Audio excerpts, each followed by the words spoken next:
Assalamualaikum warahmatullahi wabarakatuh. My name is Fadila Siddiqui. I'm from English Education 5C. In here, I want to tell you about my resume with the title is Discourse Analysis for Language Teacher, and the author is Michael McCarthy. And all the page is 207. Baiklah, saya akan membahas chapter pertama dengan judul What is Discourse Analysis? Kita telah melihat dalam bab ini bahwa analisis wawancara adalah bidang subjek yang luas dalam linguistik yang mencakup analisis bahan lisan dan tulisan di atas masalah seperti struktur, klausa, atau kalimat. Dalam pendahuluan singkat ini, kita telah melihat beberapa cara menganalisis pidato dan tulisan dan hanya beberapa aspek dari model tertentu yang kami pilih untuk disorot. Tentu saja masih banyak yang bisa kita lihat. Misalnya, kami belum mempertimbangkan pertanyaan besar tentang wawancara dan tatanan sosialnya. Dalam bab selanjutnya, kita akan kembali ke ini dan menyebut model bahasa Halidean sebagai tindakan sosial. Lihat jenis-jenis makna dan wawancara hubungannya dengan pengertian register, fitur linguistik teks yang mencerminkan sosial, konteks di mana itu diproduksi, diskusi ini, dan lebih lanjut dari pendekatan yang diuraikan di sini akan membentuk latar belakang penilaian kembali dasar-dasar pengajaran bahasa sebagaimana mereka pahami secara konvensional, seperti tingkat deskripsi bahasa dan keterampilan penggunaan bahasa. Juga ada sarana mengenai bahan dan prosedur pengajaran analisis wawancara yang berhubungan secara langsung. Baiklah, selanjutnya chapter 2 dengan judul Discourse Analysis and Grammar. Dalam bab ini kita akan memulai dasar yang sudah dikenal. Banyak diskusi akan menggunakan istilah yang umum dalam pengajaran bahasa, klausa, kata ganti, adverbial, conjunction, dan sebagainya. Dan kita akan menggunakan secara familiar tetapi kita akan mencoba untuk menghubungkan dengan kumpulan yang mungkin kurang dikenal dengan istilah tema, ritme, referensi, anaporik, dan sebagainya. Untuk membuat perselisihan antara tata bahasa dan wawancara, tidak ada yang akan kami katakan akan merusak pentingnya tatanan bahasa dalam pengajaran bahasa. Sebaiknya bab ini mengambil premis dasar bahwa tanpa perintah orang dan sumber variabel tatanan bahasa yang ditawarkan oleh bahasa seperti bahasa Inggris, konstruksi wawancara yang natural dan canggih adalah mustahil. Tapi kami akan berargumen bahwa penataan ucapan individual, klausa, dan kalimat, penataan unit wawancara yang lebih besar dan menciptakan tekstual koherensi pada akhirnya tidak dapat dipisahkan. Kita mulai dengan melihat kohesi gramatikal file permukaan menindai tautan semantik antara klausa dan kalimat secara tertulis wawancara dan antara ucapan dan giliran dalam pidato. Bab ini telah mengambil pilihan gramatikal, konsep dan mencoba untuk menunjukkan bagaimana analisis wawancara telah berkontribusi dan pemahaman kita tentang hubungan antara pilihan lokal dalam klausa dan kalimat dan organisasi wawancara secara keseluruhan. Saat speaker dan penulis menghasilkan wawancara pada saat yang sama, seperti mereka sibuk membangun klausa, memantau perkembangan wawancara yang lebih besar, dan pilihan mereka di tingkat lokal dapat dilihat secara bersamaan untuk mencerminkan keprihatinan wawancara sebagai produksi yang berlangsung dan audiens baik saat ini maupun yang diproyeksikan. Pendekatan yang berorientasi pada wawancara tata bahasa tidak hanya menyarankan penekanan yang lebih besar pada konteks yang lebih besar dari kalimat, tetapi juga penilaian ulang prioritas dalam hal apa yang diajarkan tentang hal-hal seperti urutan kata, artikel, elipsis, tengah, dan aspek. Dan beberapa kategori lain dan sebagainya. Jika tata bahasa dipandang memiliki peran langsung dan klausa pengelasan, belokan dan kalimat menjadi wawancara, bagaimana dengan kata-kata itu sendiri? Peran apa yang dilakukan pilihan kosakata bermain dalam proses wawancara? Untuk lebih lanjut, kita akan membahas di chapter 3. Chapter 3 dengan judul Discourse Analysis and Vocabulary membawa dimensi wawancara ke dalam pengajaran bahasa tidak dilakukan oleh siapapun, berarti menyiaratkan ditinggalnya pengajaran kosakata. Kosakata akan tetapi menjadi elemen tunggal terbesar dalam menangani bahasa baru untuk pelajaran dan akan menjadi tindak bertanggung jawab untuk menyarankan bahwa hal itu akan menjadi dengan sendirinya di beberapa tempat dunia ideal di mana pengajaran dan pembelajaran bahasa didorong oleh wawancara. Pelajaran kosakata akan tetap mendapat tempat di silabus yang berorientasi pada wawancara tentangnya dan membawa dimensi wawancara ke dalam pengajaran kosakata bersama dengan pendekatan tradisional dan terkini yang lebih komunikatif. Karena itu, dalam hal ini, di bab ini, kita akan melihat penelitian kosakata dalam teks diperpanjang di pidato dan tulisan dan pertimbangan apakah yang dapat dimanfaatkan dengan berguna memberikan dimensi wawancara pada pembelajaran kosakata dan aktivitas kosakata di kelas. Studi tentang kosakata dalam wawancara berkaitan dengan pola dalam teks dihasilkan oleh hubungan kosakata yang ditemukan di klausa dan batas kalimat serta peran kata-kata tertentu dalam mengatur wawancara dan menandakan struktur mereka dan hubungan antara fitur-fitur ini dan daftar produk akhir.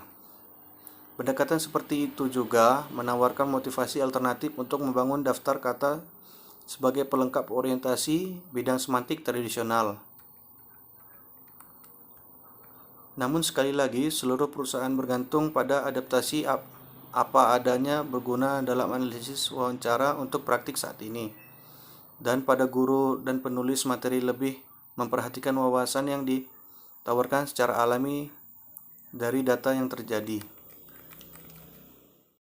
Berikutnya, chapter 4 yang berjudul Discourse Analysis and Phonology. Di bawah judul fonologi, dalam bab ini kita akan melihat secara singkat apa yang secara tradisional dianggap sebagai pengucapan, tetapi paling banyak digunakan perhatian kita pada intonasi.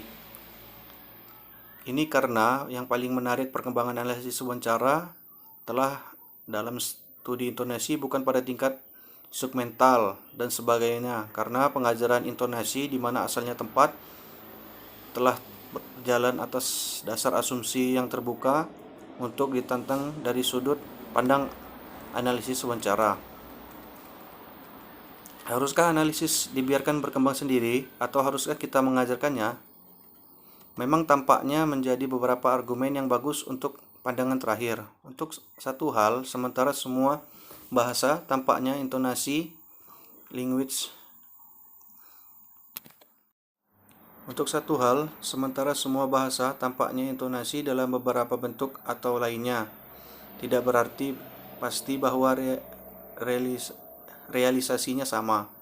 Bahkan dalam dialek dan ragam bahasa Inggris, nada tertentu tampaknya memiliki fungsi yang berbeda. Beberapa penelitian mengklaim telah menemukan perbedaan yang signifikan dari bahasa Inggris di distribusi nada dalam bahasa lain dan bagaimana pelajaran menggunakan nada bahasa Inggris. Misalnya untuk bahasa Jerman. Tapi masalah pelajar mungkin tidak semua bisa dijelaskan dengan analisis konstruktif. Pelajaran tingkat bawah sering kita harus menyajikan ucapan-ucapan kata demi kata, dan dalam kondisi seperti itu, pengelompokan nada yang sesuai, keunggulan nada, dan kunci mungkin tidak terwujud. Fakta ini mungkin membantah untuk memberikan kesempatan pada peserta didik untuk berlatih intonasi menggunakan kata dan frasa yang sudah mereka kenal dan tidak perlu bersusah payah dengan pada tingkat pengkodean atau mode lainnya. Selanjutnya, Kita akan membahas chapter 5 dengan judul Spoken Language. Sejauh ini, dalam buku ini kita telah melihat analisis wawancara secara umum dan dalam lebih rinci. Seperti halnya tata bahasa, leksis, dan fonologi didekatkan oleh analisis wawancara, tugas kita sekarang adalah melihat lebih dekat berbagai manifestasi wawancara. Dalam bab ini diucapkan dan dituliskan berikutnya dengan tujuan untuk penerapan potensial dalam pengajaran bahasa. Bahasa lisan adalah subjek yang halus dan hanya sedikit yang diketahui dalam statistik keras hal persebaran sebagaimana jenis tutur dalam masyarakat sehari-hari di kehidupannya. Jika kita membuat daftar cara acak sejumlah jenis ucapan dan mempertimbangkan beberapa banyak setiap hari atau minggu yang kita habiskan untuk terlibat di dalamnya. Sisanya akan tergantung pada pekerjaan kita sehari-hari dan jenis kontrak apa yang kita miliki dengan orang lain. Jenis wawancara lisan dapat disingkat karena pola khasnya dan realisasi linguistik yang menyertai mereka. Dan literatur wawancara berkala analisis berlimpah dalam studi rinci dari berbagai jenis. Studi ini paling tidak dilakukan dengan tujuan pedagosis yang terbuka, tetapi sangat berguna untuk guru bahasa dan penulis materi yang ingin berkreasi program keterampilan berbicara sistematis dan yang tujuannya adalah untuk merancang kegiatan yang akan menghasilkan keluaran sedekat mungkin dengan pembicaraan yang terjadi secara alami. Berikutnya chapter terakhir yaitu chapter 6 dengan judul Written Language. Banyak hal yang perlu dikatakan tentang tertulis telah diucapkan di bab sebelumnya. Bab 1 menyinggung pengertian tentang koherensi, hubungan klausa, dan pola tekstual dalam bahasa tertulis. Bab 2 mengeksplorasi kohesi, tema, dan ritme, dan tense dan aspek mengambil banyak contoh dari ketiga teks tersebut.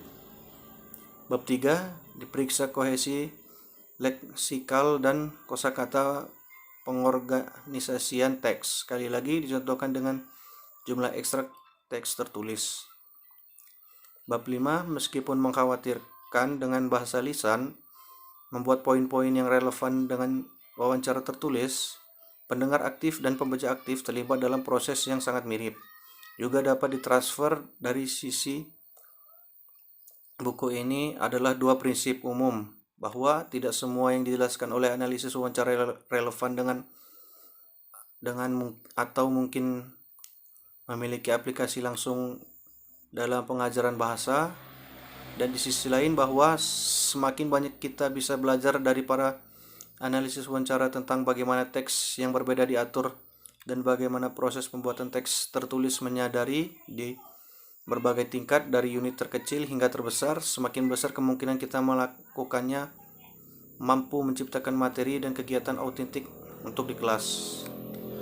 Pada titik ini kita telah sampai pada kesimpulan tidak hanya dari bab ini tetapi dari buku ini.